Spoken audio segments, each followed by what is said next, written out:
Hello, class. In this module, we are discussing the legacy of Jonathan Edwards. Now, Jonathan Edwards was a philosopher, a theologian who was convinced that the world exists to communicate the glory of God.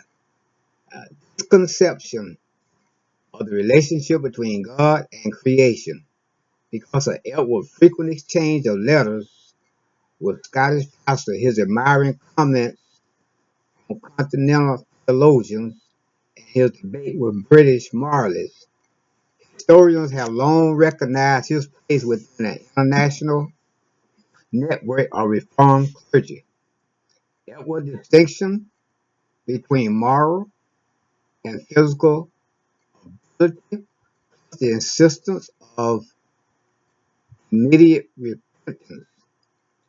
Edward's millennial theme interpreted the sweep of history, the colonial religious awakening, the dilemmas and disappointment of village life.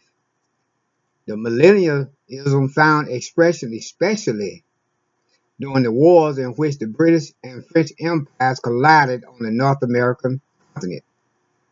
Edward would never explain his sense of God's glory in almost everything as the merely subjective act of an impassionate imagination.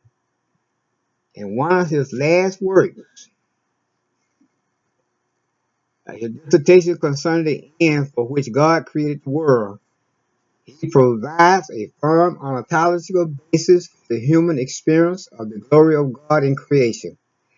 It will condition many generations of Protestants in America to see the religious awakening as the essence of sacred providential history.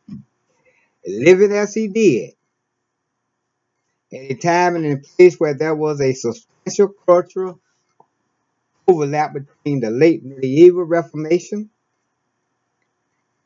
and preserved the large intact in Edward's Puritan heritage and the world of scientific revolution of the Enlightenment. Now, Edward never deviated from belief. He never, from what I have read, he never got angry when people disagreed with him.